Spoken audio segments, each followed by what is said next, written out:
What's going on, everybody? It's your boy Murray, sports historian, back again with another video. And today we actually talking about college football. I know, shocker. I don't think I've put out a dedicated college football video on my channel at all. And of course, we're gonna be talking about it. So the day I'm recording this is Sunday, September 24th. And if you guys were or are watching college football, then you know that yesterday Colorado got their ass beat by Oregon. I believe the score was 42-6. Now, I, for one, am not shocked at the result. I may be a little shocked that they only were able to score 6 points, but all my instincts were telling me that Oregon was probably going to win that game because if you know anything about college football, the rankings are pretty accurate for the most part, and there's a big gap between number 10 and number 21 or 21 at one of those, which Colorado was ranked. This video is more going to speak towards the reaction that I saw from the greater media landscape, Twitter, individuals, etc. I don't really know what the consensus was going into this season, this college football season, but I know damn well that Colorado was not taken seriously. The narratives were that, you know, Deion Sanders came in, all right, well, what's he going to do with this program that was a one-win team? I'm pretty sure most people had them winning like 4 or 5 games just off the strength of their schedule. They started off with TCU, and most people had them losing that game. So I guess my issue isn't with people realizing that, oh, Colorado was like actually a pretty damn decent team. My issue is more so it stems with the reaction to the loss. Now, 42-6 is like an ass whooping. You got your ass beat, and it ain't no hiding that. But within the realm of college football, that's ordinary. If we being honest, teams get beat like that worse damn near every week. Well, I don't know about yesterday, but I'm pretty sure if I looked, I could find a team that got beat worse than 42-6. And if not, there's probably going to be a team that gets beat worse than that next week. You know what I'm saying? So one of the things that I've seen was, you know, Colorado, they getting all this media attention, and as they should, you know what I'm saying? Because if Deion Sanders is their coach. If you don't know who Deion Sanders is, then you've been living under a rock for shit, I don't know how long. I'm 21 and I know exactly who Deion Sanders is. Deion Sanders, him and his star and his personality. Well, first off, Deion Sanders has been a star since he's been in college, basically. You know what I'm saying? Since he was at Florida State. He went to Florida State, I think. Since he was in college. Deion Sanders is not new to having media attention, to being in the spotlight, to being this larger-than-life persona. My issue is when people start to blur the lines between, you know, Coach Prime and Prime as he was when he was in the NFL. Those aren't the same people. Granted, the star power don't go away because Deion Sanders, he's a star. And when you a star, you can't turn it off, especially when you're going to be in the public eye again, being the head coach of a college football team. We saw when he was at Jackson State, he was a star there. Y'all didn't care as much because it was an HBCU team.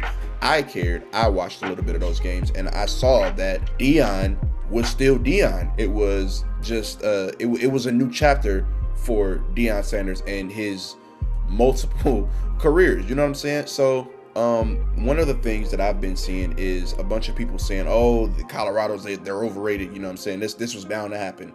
Well, no, they're not overrated. I think that whatever they were ranked, it was either 20 or 21. One of those was a proper ranking, you know, for the team. They come in, first game of the season, they beat TCU. TCU was in the championship, the college football championship last year. They got their ass beat, bad, might I say, but they was in the college football championship last year. So that was a good measuring stick for Colorado to see, you know, how the rest of their season was going to go. Was it a stretch? Was it a long shot? Was it kind of a wild prediction to say after that game, which some people were doing, that Colorado was probably going to go undefeated? Yeah, because look at their schedule. They had they have Oregon and USC back-to-back weeks. That's a gauntlet for any team, even more so a team that's ranked 20. I guess I'm making this video kind of to get ahead of the curve as far as the media response goes, because that Oregon loss, it was bad. They got their ass beat, but that's all a part of college football. Like, I don't I guess I'm making this video for a few reasons. One, for all of the new influx of fans that don't really watch college football, that are only watching Colorado football because it's Deion Sanders as the head coach and all of the, the antics that he's up to, which, hey, good for him, because Deion Sanders knows how to draw people in. And guess what he's been doing? He's been drawing people in to watch Colorado Buffaloes football. Nobody has ever intentionally watched Colorado Buffaloes football. You know what I'm saying? Like, Deion Sanders, he's bringing more to this program than, just him being Deion Sanders. It's the star power. It's, he's bringing more eyes to this team, to his son, who's the quarterback, to the number one recruit of the recruiting class, 2 years ago, I believe, and Travis Hunter, who unfortunately is still out with injury. We probably not going to see him in that USC game. My response to the new not even new fans, the fans of Deion Sanders that are now watching Colorado football. This game, it happens and it sucks, because no one wants to lose. But this season it's not over for Colorado. It's not over for this team. And a bad loss is a bad loss. They not gonna. No one's trying to skate away from that. But when it comes to this college football shit, you got to realize that college football, there's such a disparity when it comes to the talent gap of this player is going to be in the NFL soon, whereas this player, he's a walk-on, and he has a starting spot, but he's nowhere near NFL caliber. It's a crazy range of talent, in this college football shit. And we saw that in the game yesterday versus Oregon. Again, I'm recording this on Sunday. We saw this in that game versus Oregon. One of the things that Colorado is going to need to work on next year, when it comes to recruiting, their line fucking sucks. Like, Shedeur Sanders got sacked 7 times last game. That's fucking crazy. He had, if I'm not mistaken, -45 rushing yards. And I'm pretty sure all of that was due to, him being sacked so many times. He got sacked 7 times. That's not to say like, oh, Colorado, well, they just got a bad break. Nah, they didn't get a bad break. They got their ass whooped. And it happens in college football. That's what I'm trying to get people to understand. Like, their season isn't over because of one loss.